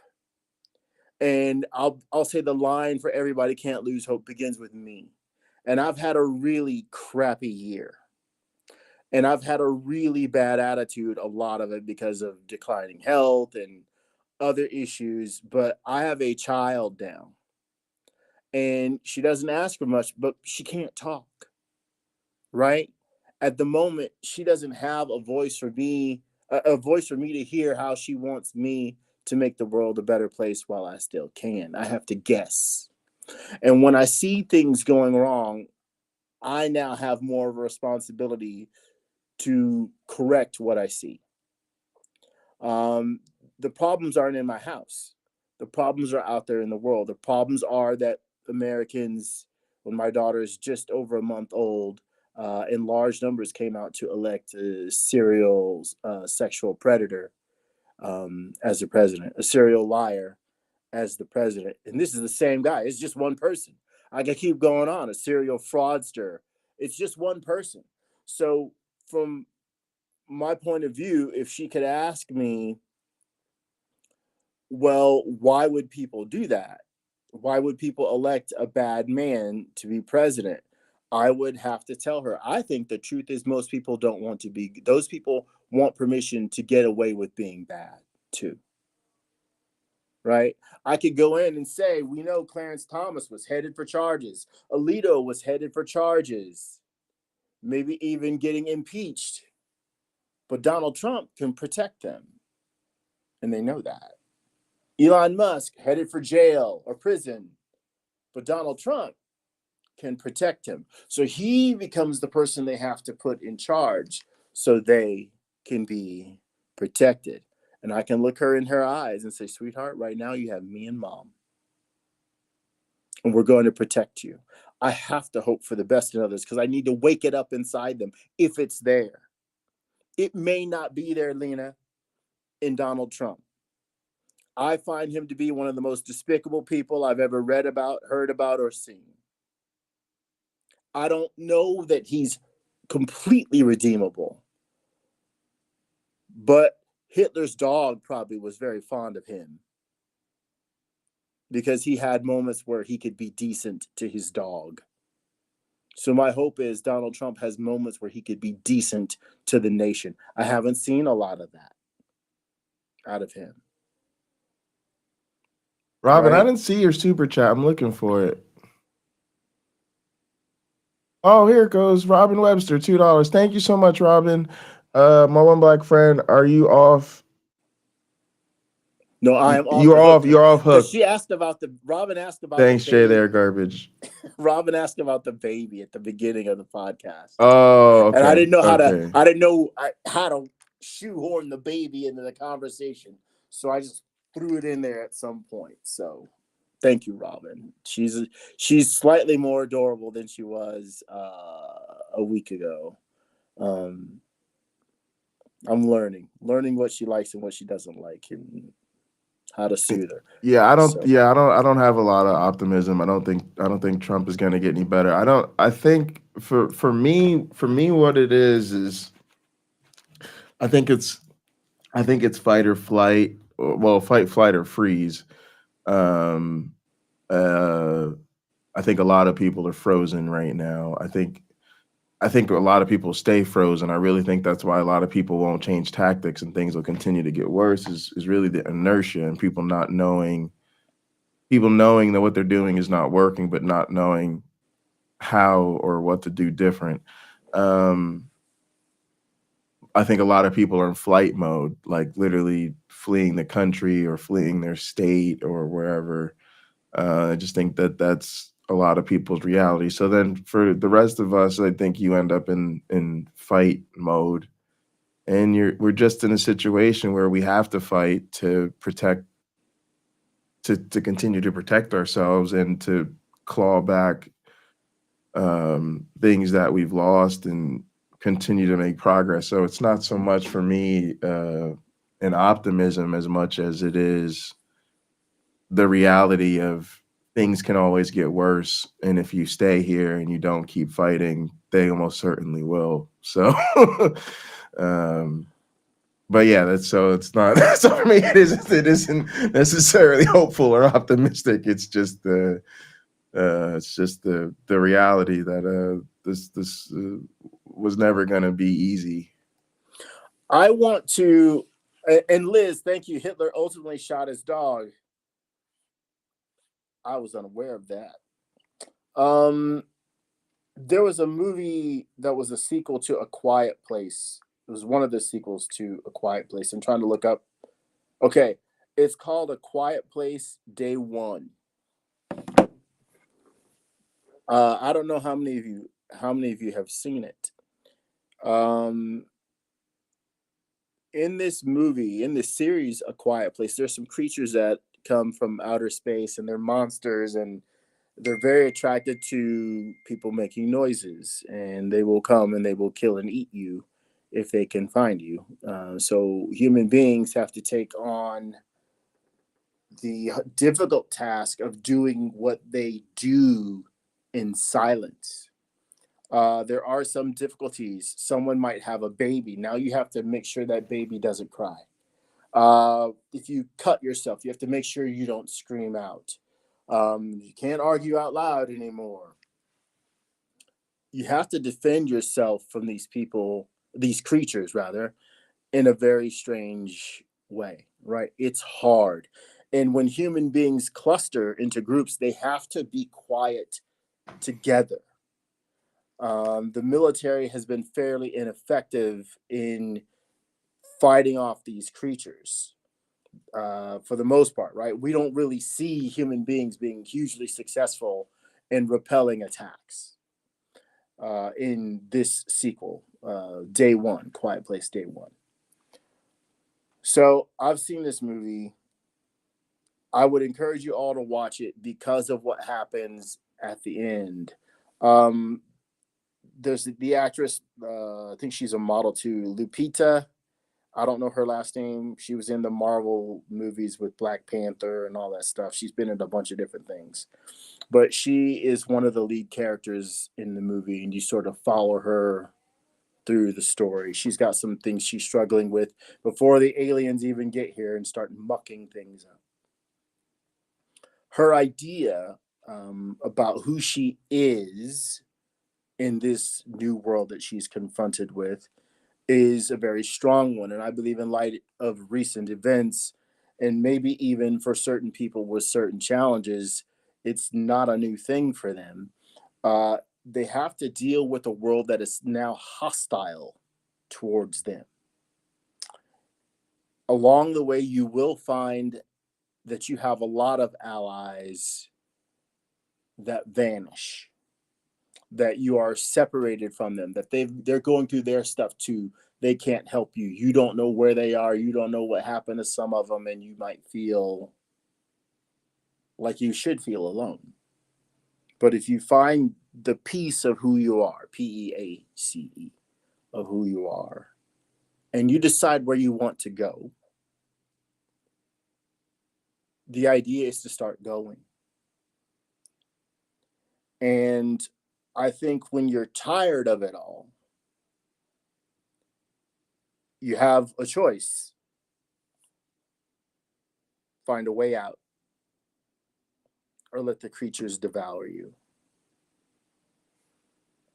We are in a moment nationally as a nation where the creatures, if you will, the Project 25 agenda, the ignorance of many people's choices in our nation have revealed themselves to be the monsters that we now live amongst, right? The choices. Some of the people will be monstrous, that's for sure. We can count on that. We have to decide who we're going to be. We need to develop an effective way of fighting. And fighting in a political context tends to be just being smarter than the other person and outmaneuvering them or shouting them down, right? It's rarely, I would prefer conversion. And I saw how fruitless it was to try with my loved ones and some of my neighbors that were Trump supporters. It's fruitless to try. But then there's still your sanity, which is one of the most important assets you have in your life that you need to keep possessing, right? You can't get rid of it. If you join them, which is I think is the wrong thing to do, in that not understanding what the world really functions like. I think the idea is to find a way forward so that you can still be you. You can still live your life as you want to. But sadly, that may not be here. That may not be something America has ever offered you or can offer you now, or can offer you especially now. Other places will, and there's still places like that, but all over the world we saw people voting against the left. All right, they're voting for this, not this. That's another good point, is that people voted against the left up and down the ballot in states all across the country, not just the candidates, but ballot This initiatives. is around the world. All right, let's try to wrap this up. Oh man. What do you think? Comment below. I welcome you to this conversation. Our man, voicemail we're line done. is open, 714-576-4050. Or support channel. Thank you. Click the join button below for a... Yeah, I think we're done. All right. Yeah, I mean, this is I mean, there's just going to be a lot of this type of ugliness. There's going to be a lot of this type of ugliness. I think this is a Proud Boy stand back and stand by moment. I think you know, I don't even know if there'll be more Charlottesvilles, because it's like, I think a lot of towns just let the Nazis march now. It's like when you see this much of it, it just hits different. It just hits different. Well, you realize you are surrounded. You realize you're surrounded.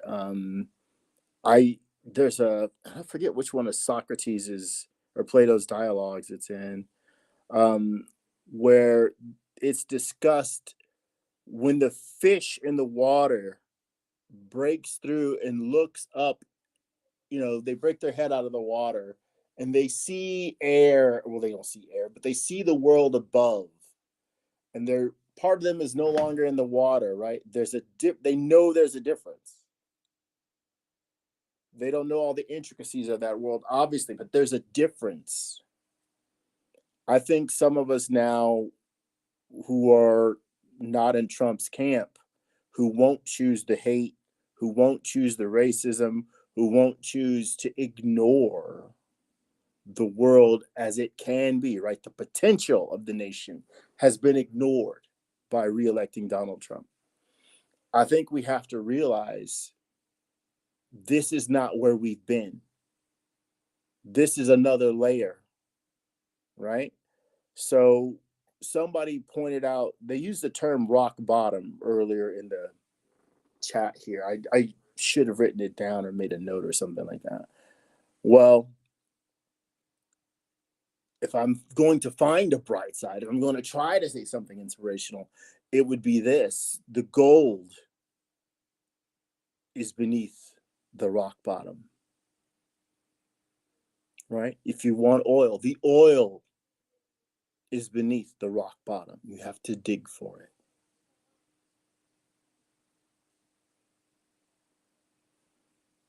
I got nothing else, Baka Laka. That's it. I think we should fill our hearts with hatred and open up our hearts and let that hate out. I think part of the deluded cult thinking of the right and the Christians is to teach people to love their enemies when they're not actually stupid enough to actually do that dumb shit, right? Like literally they say love your enemies, that's their motto, but they don't actually do it because they're not dumb enough to believe that. But I think a big part of the compassion poisoning on the left is that people really do love their enemies. Matter of fact, they love their enemies more than they love their friends and their allies a lot of times. And I think for most people, it is a hangover of religious thinking. That was a nice part of the story. That part sounded good. It would be really great if we could live in a world where you could love your enemies, and the very act of loving an enemy would melt their hearts and they would no longer be an enemy. But I literally believe that that's a miracle. That's a supernatural delusion that does not happen. I've had real enemies in my life, and I have had enemies that turned out to be friends or different things like that. But that was usually as a result of a change in circumstances or making the effort. I'm not saying that you can't really turn a relationship around, but it's a bit wild to me as an expectation.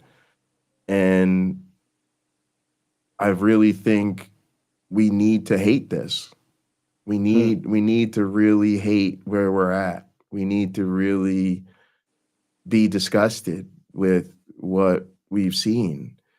And we need a certain amount of animosity towards the people that put us in this situation.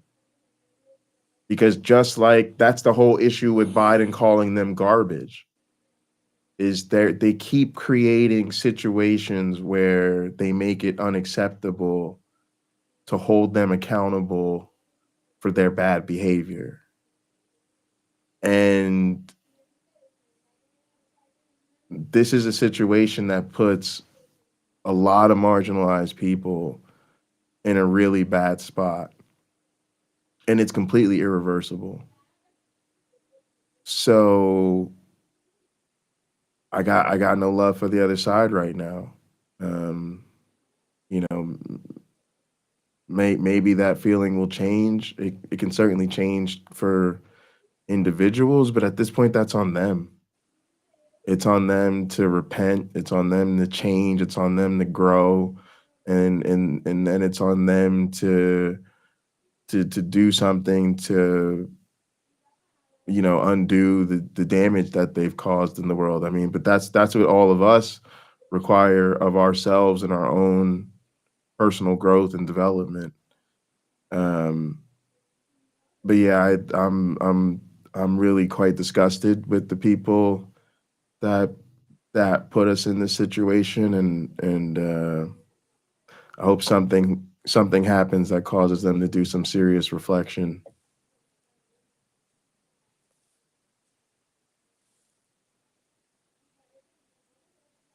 All right, y'all. I appreciate y'all for being here. This was a interesting episode. I don't know, y'all. It's a tough time in America right now. I was really hoping things turned out differently. Um, I have a trans woman at work who was telling me a whole back that she supports Trump. I just can't understand. You should tell her Hitler shot his dog. Yeah, a lot of people. It's a lot of people. I don't know. There's a lot of these people. I don't know. I think a lot of it is like religion.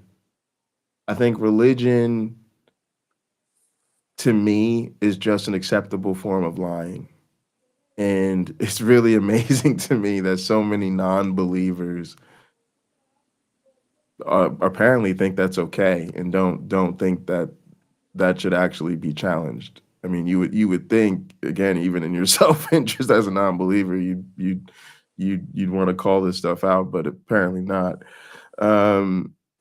And it's so interesting because I think then politics, so religion became that, and it was like you can't tell somebody they're wrong. They can think whatever they want. They can live in their own reality. They can have the craziest ideas. They can believe the craziest things.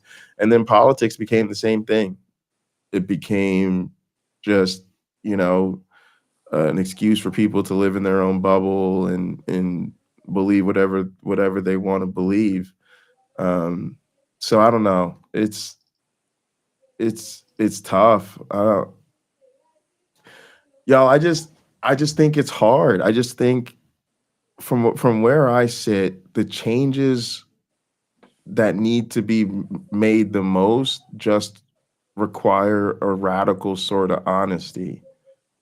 I think if we can find the courage to practice radical honesty, we can do a lot. I don't see us having that courage right now, so I think that's the thing we need to work on.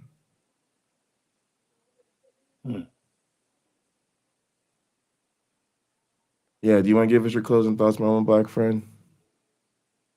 I want to thank everybody for listening. I see Ryan's got to go.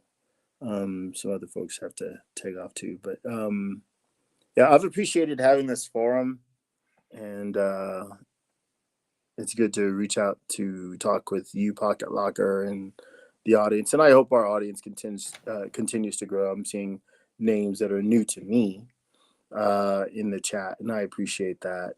What a strange time to live, and what an odd thing to see.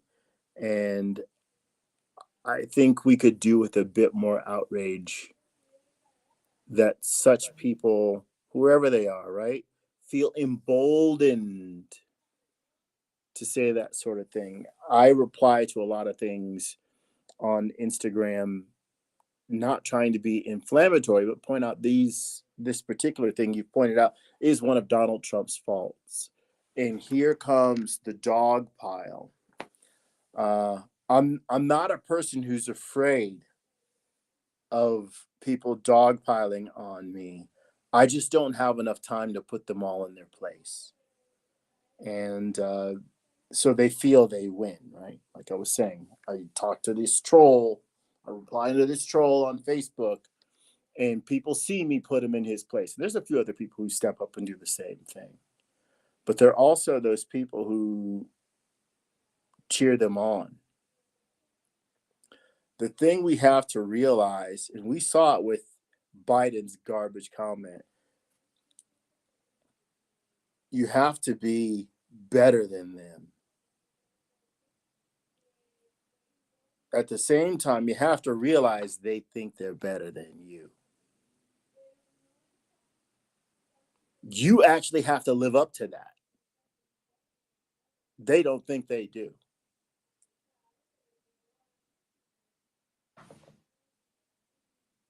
Yeah, that's tough. All right, gang, that's going to do it for us. Thank you so much for tuning in. Thanks, you all. everybody in the chat. Thanks to all the mods. If you're watching later, go ahead, leave us a comment, like the video, subscribe to the channels if you're not already. Join the Discord. There's a link in the description. And, of course, we'll be hanging out and gather throughout the day and throughout the week. Love you guys so much. Be good to yourselves. And each other.